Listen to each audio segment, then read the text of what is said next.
Hello and welcome again to my channel. My name is Ifepinkiestv. If you're new here, thank you so much for stopping by. Please don't make it your last. And to my returning subscribers, I love you so much.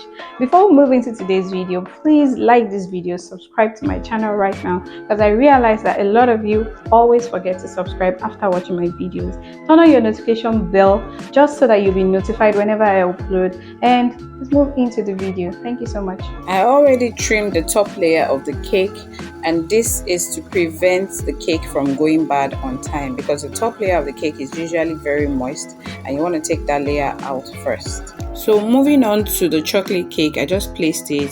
I'll check the sides to be sure that it's aligned, and I layer it again with the whipped cream frosting just like I did on the vanilla cake.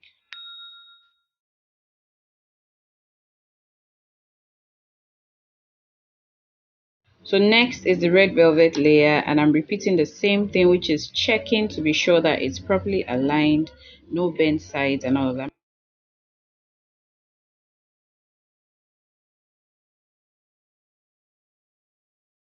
I'm going to trim off the top part of the red velvet cake again and then layer it with another whipped cream frosting. So I place the last layer, which is the chocolate cake, and I check the sides to be sure that it's perfectly straight so that I will know where I'm trimming off.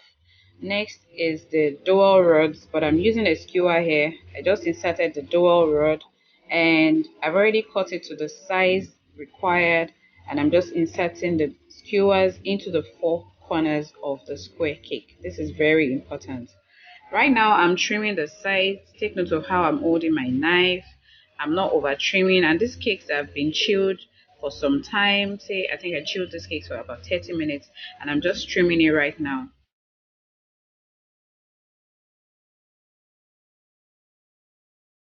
So after trimming, I'm going to crumb coat the cake. Take note of how I'm crumb coating this cake right now. So I start from the side.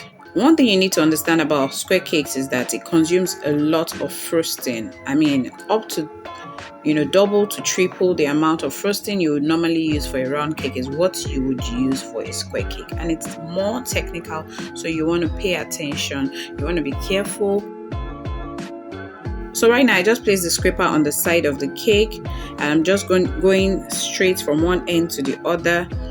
One thing you need to understand with square cakes is that you can't rush the process. You need to take everything one step at a time. You need to build your layers, you need to frost your layers, you need to chill your cakes at some point. Even while you are scraping the cake, you need to be careful. So right now I'm just scraping it from one side to the other. I place my scraper on the side of the cake from one end to the other, and I just take it down. Just look at how I'm doing this. And if I have any sides that needs to be filled up, that have holes or space, I'm just going to take some frosting and add it up there and scrape again and again and again. Watch me. So I had to change my scraper from the metal one to this plastic one. I really like this one a lot because it makes my work faster, but whichever one you're used to, feel free to use it. You can see that our sharp edges are beginning to form. It's all coming together. Just keep doing this, keep repeating it. And once we're done with the crumb coating of the cake, we're going to take it into the fridge for about 15 to 30 minutes just so that it can firm up. So the cake is out of the fridge right now, and I start covering from the top part. Take note of how I'm applying it. You don't need to rush, and there's no competition when you're working on square cakes. In fact, there's no competition when you're working on any cake in general. Just apply it gradually. I don't like to layer too much frosting and start stressing the cake when I'm working on square cake. So I take it gradually. You can see I've placed everything right now. I'm just going to level the top layer and then move to the sides. Just watch how I do it. I just apply on the side of the cake. I move gradually. I make sure that my palette knife is not touching the cake. The only thing touching the cake at this point is the frosting. So you want to make sure that you have enough frosting on your palette knife. Make sure to fill up the edges. The edges are the most important sides that you need to fill up at this point. You can see how I'm doing that. There's no rule to covering a square cake. This is how I do mine, and this is how it works out well for me.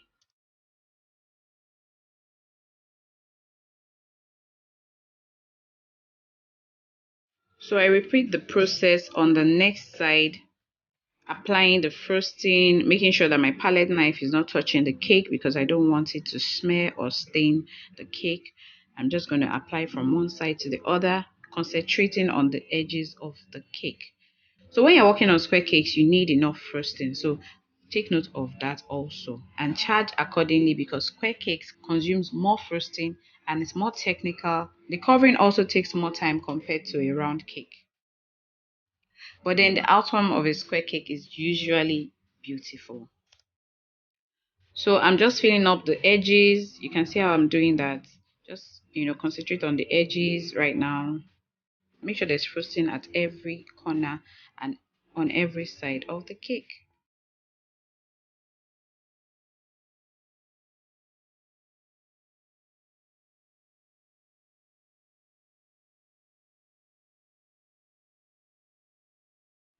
So right now I'm just using my metal scraper again. You can see I'm going sideways and I'll go ahead and fill up any space that I have left and repeat the process of using the scraper going on the body of the cake from one side to the other. This is like the rough sketch work for now, but we're just going to keep repeating the step. If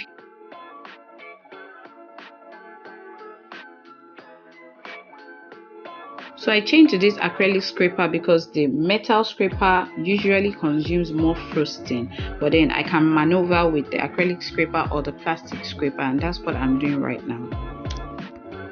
Go from one side to the other. You can go from the left to the right, or you just go from the right and just keep going from the right, till you keep having a clean side. So after using the acrylic scraper for some time, I decided to go in with my favorite scraper of all time, which is this plastic scraper. I just go from one side to the other. It's a bit softer on the cake for me, and it just helps me scrape the cake easily. I kind of prefer this plastic scraper to the other scrapers. I don't know why.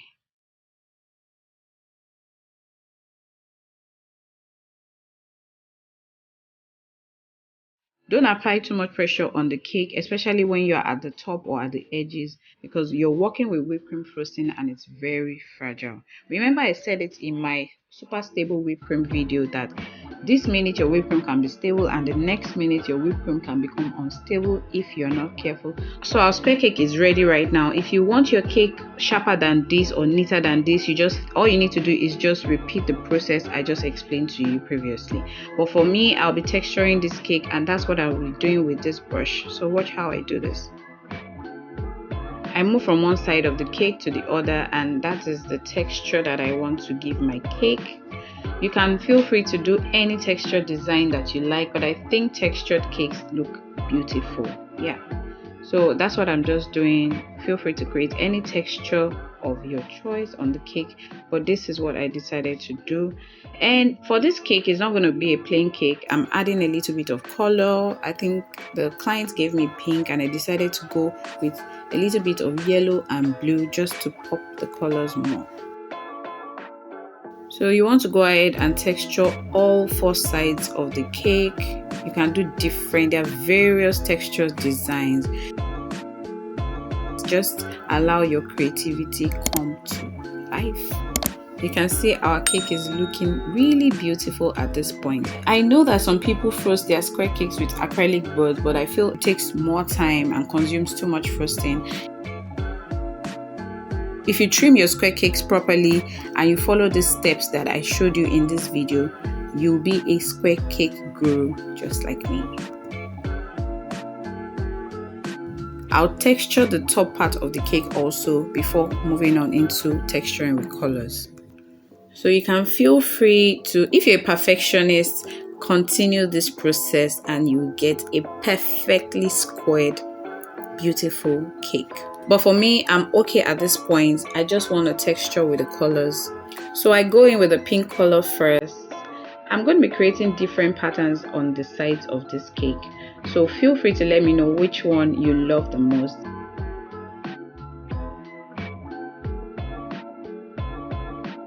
I really love the combination of pink and yellow, and that's why I added a little bit of yellow to pop this cake a little bit more. So I'm making a wavy design right now using the pink, and then I alternate with the yellow.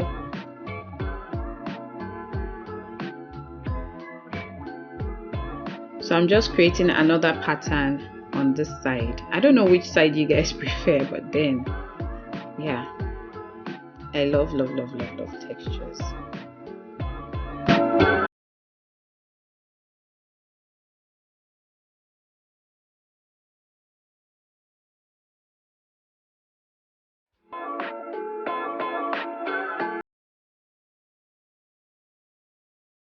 And I'll go over to the top part, texture it with yellow and add a little bit of pink. It's not compulsory, just allow your creativity come to life. I mean, there's no laid down rule to covering a square cake. I'm only showing you how I achieve my square cake without acrylic disc.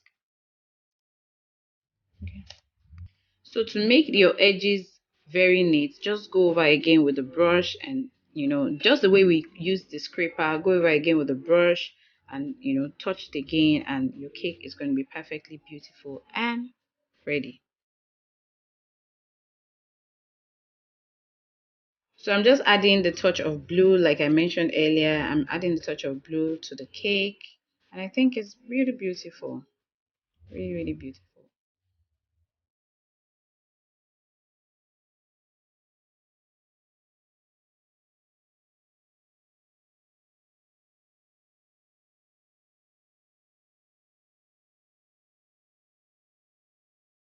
So our cake is ready, and I'm inserting the topper right now into the cake. I'll check it to be sure if this is where the topper is going to stay, or I'm going to have to push it down, which is what I'm doing right now. I'll just push it down a little bit more. I think it looks finer this way.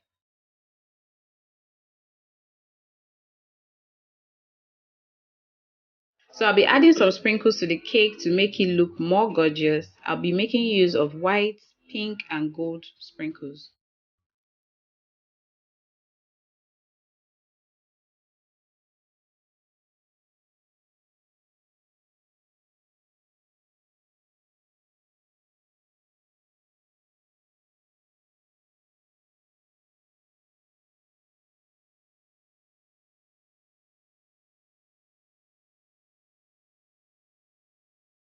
This cake is absolutely beautiful. It's a stunner. I know it is, and I'm sure you agree with me that this cake is beautiful. So this is the 360 view of our cake. Our square cake is looking pink, looking beautiful, and I'm sure the celebrant is going to be happy, and the client who ordered will also be pleased with this cake. So I think I didn't have any idea in my mind when I wanted to frost this cake. I just went to bed and I told the Holy Spirit to help me create something beautiful, and I'm happy the cake turned out beautiful. I'm sure you learned a thing or two from this video. Kindly give this video a thumbs up, drop a comment for me down below telling me what next you want to see on my channel, and I'll see you in my next video. Bye, love you.